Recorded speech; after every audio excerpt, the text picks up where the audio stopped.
Gente, eu estava procurando por aí na internet ideias da praticidade, para trazer para o professor uma motivação para que ele comece a modificar o seu trabalho junto aos alunos. Né? Porque uma angústia que eu vinha sentindo do público e dos professores que estão convivendo conosco, é assim, mas o que eu posso fazer? Né? Me dê uma ideia, onde eu posso mudar? Aí eu entrei nesse site, Caldeirão de Ideias, que fala da animação como recurso pedagógico em sala de aula. Aqui ele fala mais para a sala de aula de artes. Mas o interessante é que eles têm um sistema, existe um sistema aberto, MUAN, ó, que é Modelador Universal de Animação, acho que se chama. Ele é aberto, ele funciona em Linux, ele tem até uma cartilha, existe a cartilha de animação, que eu me dei o trabalho de baixar e ler todas, me apaixonei, que é de animação quadro a quadro, desse tipo de animação, né, que pode ser feito com fotografias, que pode ser feito com filmagem, pode ser feito com bonequinhos, né, com pessoas, com bonequinhos de modelagem. Existem dicas de iluminação e dicas de como transformar isso no sistema MUAN, transformar em animação mesmo, né? Eu estou falando, parece até que eu entendo, mas eu só li a cartilha e comecei a ver assim, mas isso aí é genial. É genial porque ele é super simples. Existem projetos, que acho que para si eu não vou, claro, não vou ler todo. O Animamundi é um projeto em que os próprios alunos das escolas criam animações para complementar o trabalho de sala de aula. Então, determinado tema, eles criam animações com enredo, com tudo, sobre determinado tema, isso aí fica maravilhoso. Eu fiquei pensando em cada área pode se utilizar disso. Eu fico pensando assim, por que a área de direito, por exemplo, tem que ser aquilo fechado? Por que o aluno não pode trabalhar ou o professor, com uma animação quadro a quadro, que já é um pouco mais lúdica, assim, né? Claro que pode. É maravilhoso que o professor se dê conta de que o conteúdo ali vai ser muito melhor assimilado, ao contrário, vai ser muito melhor construído e que o aluno vai construir o seu conhecimento, se ele participar dessa animação. E duvido alguém, adulto, criança, adolescente, que não goste disso, usando dessas possibilidades. E é software aberto. Bom, aqui onde é que eu estou? Aqui.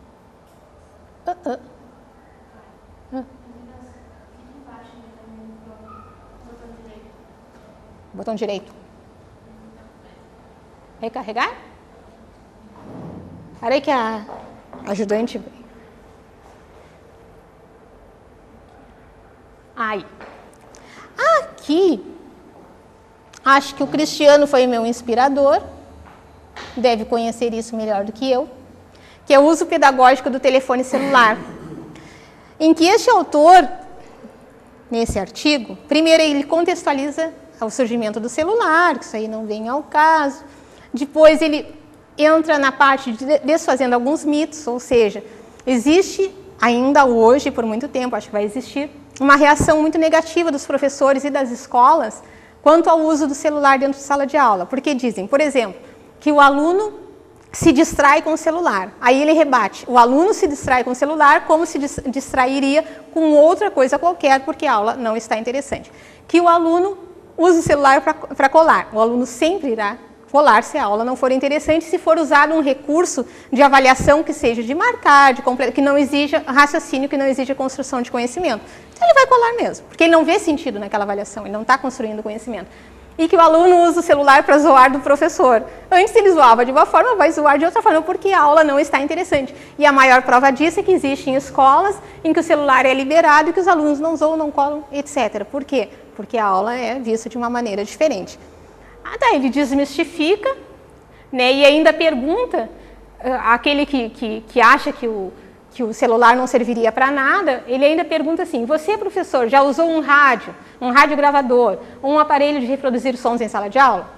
Já usou alguma vez uma calculadora? Já usou uma TV, um videocassete, olha, videocassete ou DVD em alguma atividade? Já manteve contato com os alunos por e-mail? Aí ele vai questionando tudo que o professor já utilizou em sala de aula e que o celular pode fazer tudo isso. E de uma forma bastante, eu acho que bastante legal para o aluno. Ele tem um aparelho junto a ele, ele vê que o professor permite e utiliza o aparelho dentro de sala de aula. Aliás, pede que o aluno utilize na construção do seu conhecimento. E depois, ele traz uma historinha, né? Se você já fez cálculos, então é possível usar o celular como calculadora. Se você marca datas e provas de entrega de trabalho, pode usar o celular. Criar mensagens notificando com algum tipo de notícias, publicações, as fotos, os sons, a utilização. Ele vai respondendo aqueles questionamentos. Tudo bom? Tudo bom? Bom. Então, aí eu venho com o PRENU de novo, com os projetos de trabalho, que eu acredito muito na educação por projetos de trabalho, que nada mais é que envolver o aluno em questões que são de interesse dele. Um grande diferencial do projeto de trabalho não são os temas geradores. São um grande tema em que o aluno vai questionando uma coisa ou outra.